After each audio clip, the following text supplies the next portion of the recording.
তৃতীয় অধ্যায় হচ্ছে ধাতু ও অধাতু। বিশুদ্ধ অবস্থায় ধাতু পৃষ্ঠতল হচ্ছে উজ্জ্বল চকচকে থাকে। একে বলা হয় দ্যুতি। কি বলা হয়? দ্যুতি বলে। তারপর গোল্ড হচ্ছে সর্বাধিক প্রসারণশীল ধাতু। গোল্ড মানে সোনা। তারপর হচ্ছে ধাতুগুলি হচ্ছে তাপের সুপরিবাহী এবং উচ্চ গলনাঙ্ক হয়। ধাতুগুলি তাপ ভালো পরিবহন করে। তারপর হচ্ছে সিলভার ও কপার হচ্ছে সর্বাধিক তাপের সুপরিবাহী। মানে কি সিলভার, কপার হচ্ছে সর্বাধিক তাপের সুপরিবাহী সিলভার ও কপার। আর লেড ও মার্কারি, মার্কারি মানে পারদ, এরা হচ্ছে তাপের কুপরিবাহী, মানে এরা তাপ পরিবহন করে না। তারপর হচ্ছে ব্রোমিন হচ্ছে একটি তরল অধাতু। ব্রোমিন কি একটি তরল অধাতু। তারপরে হচ্ছে কয়লা, গ্রাফাইট, সালফার, আয়োডিন এগুলি হচ্ছে অধাতু। অধাতুর মধ্যে কোনগুলো হচ্ছে কয়লা, গ্রাফাইট, সালফার, আয়োডিন। মার্কারি বা পারদ হচ্ছে ঘরের উষ্ণতায় তরল ধাতু। তো মার্কারি কি ধাতু কিন্তু তরল ধাতু। তো গ্যালিয়াম এবং সিজিয়াম গলনাঙ্ক হচ্ছে খুবই কম। কি হচ্ছে গ্যালিয়াম আর সিজিয়ামের গলনাঙ্ক খুবই কম। আয়োডিন একটা ধাতু, অধাতু। আয়রন কি একটি অধাতু কিন্তু এর দ্যুতি আছে। এর কি আছে? দ্যুতি আছে। কার্বন অধাতু রূপভেদ হলো হীরা আর গ্রাফাইট। কি হলো? হীরা আর গ্রাফাইট। হীরা সর্বাধিক দৃঢ় ও গ্রাফাইট যা তড়িৎ পরিবহন করে। তো কি হলো? কার্বন হচ্ছে একটি অধাতু রূপ। ভেদ হলো কি হীরা ও গ্রাফাইট। হীরা হচ্ছে সর্বাধিক দৃঢ় ও গ্রাফাইট হচ্ছে তড়িৎ পরিবহন করে। ক্ষার ধাতুগুলি হলো লিথিয়াম, সোডিয়াম, পটাশিয়াম। এরা এতটা নরম যে এদের ছুরি দিয়ে কাটা যায় ও ঘনত্ব ও গলনাঙ্ক হচ্ছে খুবই কম। তারপর হচ্ছে অ্যালুমিনিয়াম হলো একটি উভধর্মী অ্যাসিড ও ক্ষারের সাথে বিক্রিয়া করে। তো অ্যালুমিনিয়াম ক্ষারের সাথে ও অ্যাসিডের সাথে বিক্রিয়া করে। তারপর হচ্ছে পটাশিয়াম ও সোডিয়াম। পটাশিয়াম ও সোডিয়াম হচ্ছে অক্সাইড জলে দ্রবীভূত হয়। তারপর হচ্ছে পটাশিয়াম এবং সোডিয়ামকে কেরোসিনের মধ্যে রাখা হয় কারণ এরা বায়ুতে এলেই আহ, উম, বিস্ফোরণ হয়ে ওঠে। বায়ুতে এলে কী হয়? বিস্ফোরণ হয়ে ওঠে পটাশিয়াম ও সোডিয়াম। সিলভার এবং গোল্ড অক্সিজেনের সাথে বিক্রিয়া করে না। তো কী হলো? সিলভার আর গোল্ড অক্সিজেনের সাথে বিক্রিয়া করে না। তারপর হচ্ছে অ্যালুমিনিয়াম একটি পুরু আস্তরণ তৈরি করার প্রক্রিয়াকে বলা হয় অ্যানোডাইজিং বলা হয়। অ্যালুমিনিয়ামের পাত্রকে অ্যানোড হিসাবে নেওয়া হয় এবং লঘু সালফ্রিক অ্যাসিডের মধ্যে তড়িৎ বিশ্লেষণ করা হয়।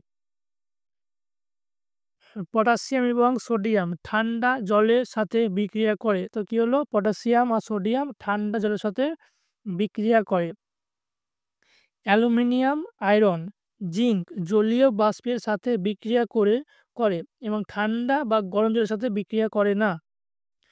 অ্যালুমিনিয়াম কি? অ্যালুমিনিয়াম আর জিঙ্ক হচ্ছে জলীয় বাষ্পের সাথে বিক্রিয়া করে কিন্তু ঠান্ডা বা গরম জলের সাথে বিক্রিয়া করে না। ধাতুগুলি অ্যাসিডের সাথে বিক্রিয়া করে লবণ এবং হাইড্রোজেন গ্যাস উৎপন্ন করে। তো কী হলো? ধাতুগুলি অ্যাসিডের সাথে বিক্রিয়া করে লবণ ও হাইড্রোজেন গ্যাস উৎপন্ন করে। অম্লরাজ ল্যাটিন ভাষায় রাজকীয় জল, যাকে কি বলা হয়? রাজকীয় জল। ঘন HCl হাইড্রোক্লোরিক অ্যাসিড এবং ঘন নাইট্রিক অ্যাসিড 3:1 অনুপাতে থাকে। তাকে কি বলা হয়? অম্লরাজ বলা হয়। এতে কি হয়? গোল্ডকে দ্রবীভূত করতে সাহায্য করে। তারপর হচ্ছে সক্রিয়তা অনুযায়ী ধাতু সবচেয়ে বেশি সক্রিয় ধাতু হচ্ছে পটাশিয়াম। তারপরে সোডিয়াম আর সবচেয়ে কম হচ্ছে কি এইও সোনা। সবচেয়ে বেশি কি পটাশিয়াম, তারপর সোডিয়াম আর সবচেয়ে কম হচ্ছে এইও। তারপর NaCl একে বলা হয় সোডিয়াম ক্লোরাইড, মানে হচ্ছে খাদ্য লবণ। এর কত গলনাঙ্ক? 1074। সোডিয়াম ক্লোরাইড গলনাঙ্ক হচ্ছে 1074। তারপর হচ্ছে আয়নীয় যৌগ গলনাঙ্ক এবং স্ফুটনাঙ্ক বেশি। জলে দ্রাব্য কিন্তু কেরোসিন এবং পেট্রোলে অদ্রাব্য, তড়িৎ পরিবহন করে। আয়নীয় যৌগ গলনাঙ্ক এবং স্ফুটনাঙ্ক বেশি। জলে দ্রাব্য কিন্তু কেরোসিন এবং পেট্রোলে অদ্রাব্য এবং তড়িৎ পরিবহন করে। তড়িৎ বিশ্লেষণ ধাতু নিষ্কাশন করা হয়। মানে তড়িৎ বিশ্লেষণে ধাতু নিষ্কাশন করা হয় হচ্ছে sodium, potassium, calcium, magnesium, aluminium. এগুলো পটাশিয়াম, সোডিয়াম, ক্যালসিয়াম, ম্যাগনেসিয়াম আর অ্যালুমিনিয়াম। আর কার্বন বিজারণ ধাতু হচ্ছে নিষ্কাশন করা হয় জিঙ্ক, লোহা, পিবি লেড আর সিইউ হচ্ছে কপার। আর প্রকৃতিতে পাওয়া যায় হচ্ছে এজি আর এজি, সোনা আর সিলভার। সিনবার H2S হলো মার্কারির আকরিক। তো মার্কারির আকরিক কি হচ্ছে সিনবার, এবার H2S। প্রকৃতিতে কপারের আকরিক রূপে Cu2S পাওয়া যায়, তাকে শুধুমাত্র উত্তপ্ত করে ধাতু পাওয়া যায়। অ্যালুমিনিয়ামের মতো অধিক সক্রিয় ধাতুগুলোকে বিজারক দ্রব্য রূপে ব্যবহার করা হয়। অধিক সক্রিয় যৌগগুলোকে তাপ প্রয়োগ করে ধাতুতে পরিণত করা হয়, যেমন হচ্ছে সোডিয়াম, ম্যাগনেসিয়াম, ক্যালসিয়াম, অ্যালুমিনিয়াম। ধাতুর অক্সাইডকে কার্বনে বিজারিত করে উৎপন্ন করা হয়। তো কী হলো, সোডিয়াম, ম্যাগনেসিয়াম, ক্যালসিয়াম, অ্যালুমিনিয়াম ধাতুর অক্সাইডকে কার্বনে বিজারিত করে উৎপন্ন করা হয়। তারপর হচ্ছে কপার, জিঙ্ক, টিন, নিকেল, সোনা ইত্যাদির মতো ধাতুর বিশেষণের ক্ষেত্রে তড়িৎ বা বিশোধন পদ্ধতি ব্যবহার করা হয়। অশুদ্ধ ধাতুকে অ্যানোড এবং পাতলা পাতকে ক্যাথোড রূপে। কী হলো, কপার, জিঙ্ক, টিন, নিকেল, সোনা ইত্যাদির মতো ধাতুর বিশেষণের ক্ষেত্রে তড়িৎ বা বিশোধন পদ্ধতি ব্যবহার করা হয়। অশুদ্ধ ধাতুকে হচ্ছে অ্যানোড এবং পাতলা পাতকে ক্যাথোড রূপে। দস্তা লেপন বা গ্যালভানাইজেশন হলো এমন একটি পদ্ধতি যার সাহায্যে ইস্পাত এবং আয়রন নির্মিত বস্তুতে মরিচা রোধ করার জন্য জিঙ্কের পাতলা আস্তরণ আস্তরণ দেওয়া হয়, এভাবে আস্তরণ দেওয়া হয়। তো দস্তা লেপন কি, এমন একটি পদ্ধতি যার সাহায্যে ইস্পাত এবং আয়রন নির্মিত বস্তুতে মরিচা রোধ করার জন্য জিঙ্কের পাতলা আস্তরণ দেওয়া হয়। আয়রনের সাথে সামান্য পরিমাণ কার্বন 0.05% মিশালে আয়রন শক্ত হয়। আয়রনের সাথে ক্রোমিয়াম এবং নিকেল মেশালে ইস্পাত হয়। ইস্পাত কীভাবে হয়, আয়রনের সাথে ক্রোমিয়াম এবং নিকেল মেশালে কী হয়, ইস্পাত হয়। তারপর হচ্ছে বিশুদ্ধ সোনা 24 ক্যারেট, সোনা, বিশুদ্ধ সোনা 24 ক্যারেট। আর শক্ত করার জন্য 22 ভাগ সোনার সাথে 2 ভাগ সিলভার বা কপার মিশ্রিত করা হয়।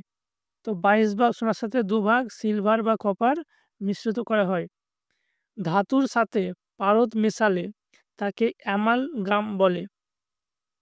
তো কী হলো, ধাতুর সাথে পারদ মেশালে তাকে কী বলা হয়, অ্যামালগাম বলে।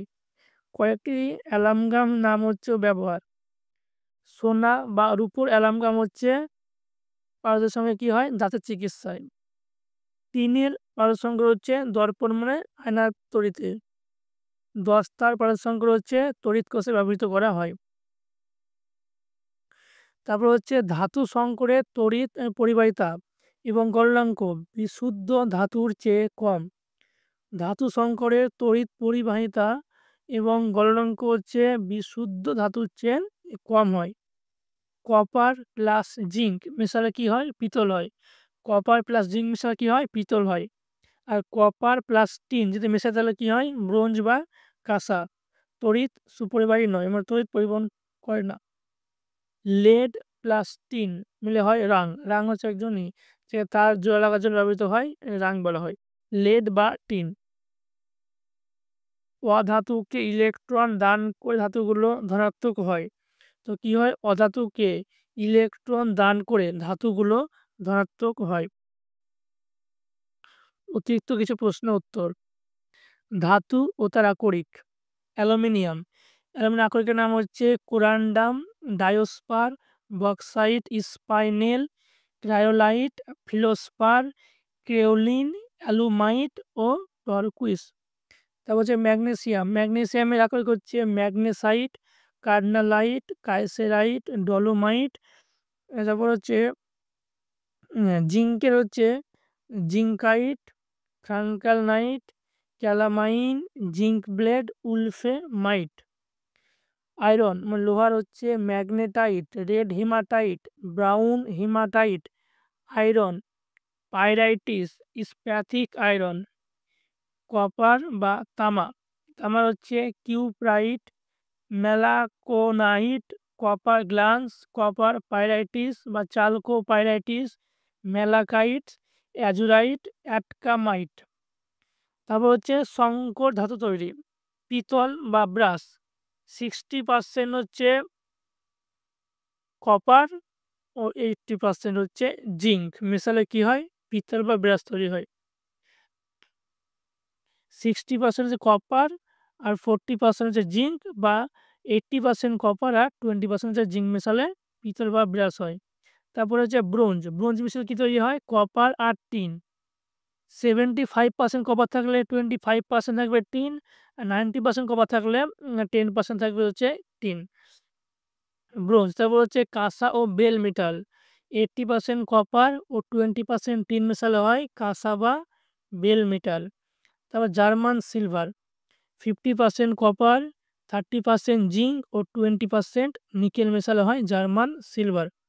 তারপর হচ্ছে গান মেটাল, গান মেটাল হচ্ছে 85% কপার, 5% জিঙ্ক ও 10% টিন। তারপর হচ্ছে কলঙ্কহীন ইস্পাত, এই কলঙ্কহীন ইস্পাতে কোনোদিনও মরিচা পড়ে না।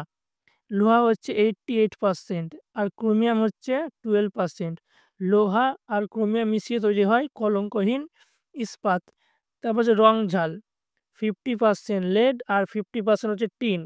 50% লেড আর 50% টিন মিশিয়ে তৈরি হয় রং ঝাল।